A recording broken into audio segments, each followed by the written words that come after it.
during the past administration sa DepEd, pinag-aaralan pa lang yung gradual na pagbabalik sa orihinal na ating school calendar. Ano po, and pagkatapos, dahil nga sa mga pangyayaring ito, mukhang bibilisan na daw po. Ano ba ang status nito? Yung pong dati-rate, hindi ho ba June ang pasukan natin, no? Particularly po sa public school. Pagkatapos po pagsapit po ng Marso, summer vacation na ng mga bata. Ano ho ang status nito ngayon sa transition natin sa pagbabalik po sa original? Kasi nung una, kaya po yan na-adjust kasi nga panahon naman ng tag-ulan, lagi pong walang pasok. Ngayon po kasi, eto na, tag-init naman po pinoproblema natin. Meron ho ba kayong update doon? Ah, kasalukuyan po, Manong Ted, binabalangkas natin yung school calendar. At halos nakabalik na po tayo doon dahil Hunyo na po ang pagbubukas ng susunod na school year natin. So, kumbaga napabilis yung transition, ano po, Yusek, no? Opo. Yes, sir. Yes, Oo, sir. dahil nga dito sa El Nino na ating naranasan, right? Opo.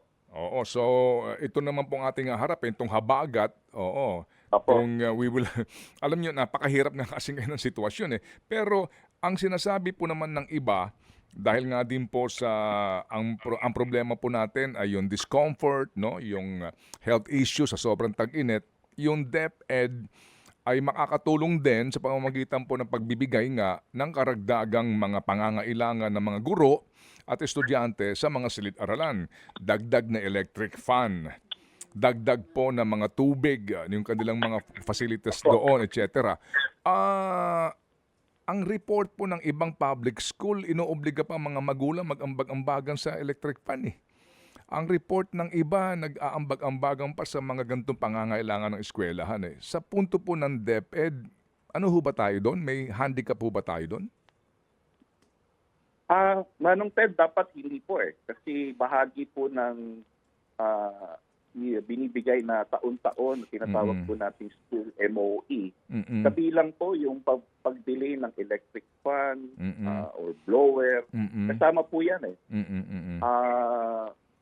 Yan po ay perennial problema natin yan, Manong Ted, na bakit meron pang kailangan singilin, no, sa ating mga magulang. Pagka po ganyan, talagang ang dapat po dyan corrective measure, no, na papaliwanag, no, yung ating mga school administrators kung bakit kailangan sumingil, no, o maningil. Opo. Pero Manong Ted, sa totoo lang, meron din naman pong mga magulang na voluntaryo. Yes, no, yes sir. Opo.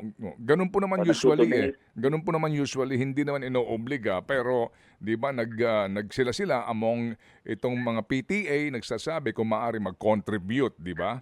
Ganun po naman 'yon. Wala namang issue ng pilitan, no? But basically nga yung ibang mga magulang po na sinasabihan o baka pwede tayong mag-ano ng pondo para pambili nito. Isipin mo rin, 'di ba, sa laki ng pera ng gobyerno, parang ba't kinakailangan pa natin mag-contribute? 'Di ba dapat obligasyon na yan ng bawat DepEd school na siguraduhin na meron siyang ganitong simple na basic na pangangailangan, lalo na ngayon sa panahon nga ng climate change, ng sobrang tag-init, Yusek.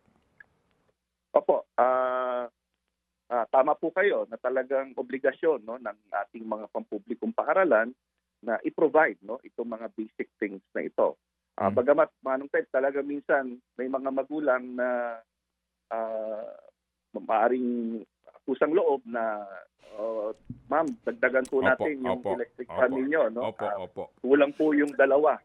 So gawin po nating 3 o gawin nating 4. So minsan may mga ganyan po. Pero Manong Ted, kung talagang merong mga, palagi naman po namin sinasabi ito, ipagbigay alam po sa amin anong eskwelahan, yung principal, yung teacher, ang mamimilit na maningil upang sa gano'n magawan po natin ng karampatang.